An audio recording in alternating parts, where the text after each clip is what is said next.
শহীদ সামনের শিক্ষক, সহপাঠী, বন্ধু এবং স্বজনেরা শহীদ সামনেকে স্মরণ করবেন, তার স্মৃতিতে কথা বলবেন।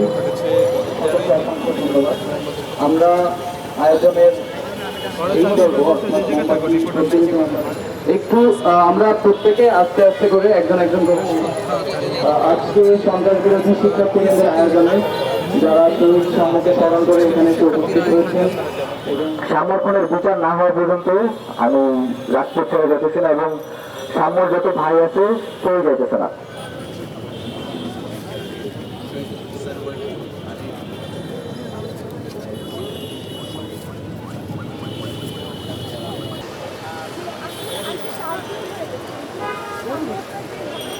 আজকে আমরা যেই জুলাই গণঅভ্যুত্থান পরবর্তী বাংলাদেশে দাঁড়িয়ে আছি, সেই বাংলাদেশে সাম্যের ভূমিকা অনেক বেশি। প্রথম সারির একজন যোদ্ধা হিসেবে শুরু থেকেই সাম্য আন্দোলনের সাথে সক্রিয় ছিল এবং শেষ পর্যন্ত আন্দোলন করে দিয়েছে।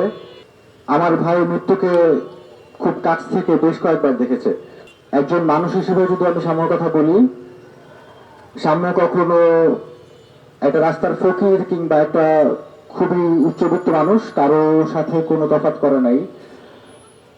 যারাই দেখতো তারা একদম ঠিক আপন ভাইয়ের মতো বুকে জড়ায় নিত।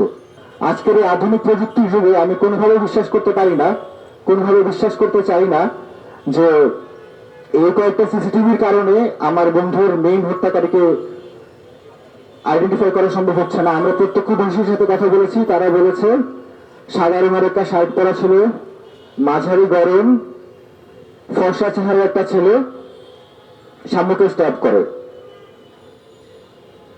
আমার মনে হয় যে এই উদ্যান থেকে বের হওয়ার যে রাস্তাগুলো আছে, সেই রাস্তাগুলোর সবগুলা সিসিটিভি ক্যামেরা কোনোভাবে নষ্ট হওয়া সম্ভব না।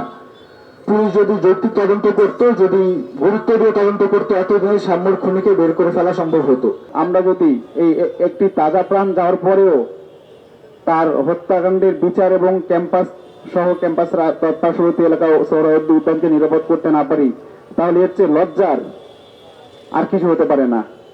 আমরা দেশকে যখন শকুন আঁকড়ে ধরে, আমরা দেশকে মুক্ত করতে ছুটে যাই।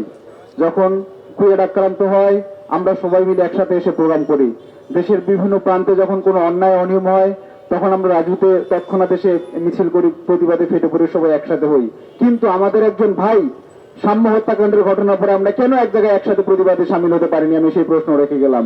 আমরা কিছুদিন আগে শাহবাগ থানায় গিয়েছিলাম, তারা সন্তোষজনক অগ্রগতি আমাদের দেখাতে পারেনি। আমরা প্রতিবাদ জানিয়ে এসেছি এবং আমরা 48 ঘন্টার আলটিমেটাম দিয়ে এসেছিলাম যাতে তারা তৎপর হয়, দ্রুত বিচার করার জন্য তারা চেষ্টা করে। আমরা শুনেছিলাম যে সাম্যর যে প্রথম যে 2 জন আসামি ধরা হয়েছিল, তাদের রিমান্ড তখনই তারা যে চাইতে পারতো, কিন্তু তারা যে পরে চাপ প্রয়োগের ফলে, মানে প্রত্যেকটা কাজ এখানে চাপ প্রয়োগের ফলে, বিশ্ববিদ্যালয়ের শিক্ষার্থীরা বিভিন্ন মহল থেকে চাপ প্রয়োগ করার ফলে তারা করেছে। তারা স্বপ্রণোদিত হয়ে কোনো কাজই করার চেষ্টা করেনি। আমি এর জন্য নিন্দা জানাই। আমি নিন্দা জানাই ঢাকা বিশ্ববিদ্যালয়ের সকল শিক্ষার্থীদের যারা এক হতে পারেননি। আপনাদের সহযোদ্ধা, আপনাদের ভাইয়ের মৃত্যুর পরেও আপনারা যে এক হয়ে এই সংগ্রাম করতে পারেননি, এই যে বিভাজন, স্পষ্ট বিভাজন আপনারা সৃষ্টি করেছেন, এই দায় আপনাদের পোহাতে হবে। আমি আমার বন্ধু হত্যার বিচার চাই। আপনাদের সকলকে আহ্বান জানাই, আপনারা সবাই একত্রিত হয়ে সাম্য হত্যার বিচার নিশ্চিত করুন।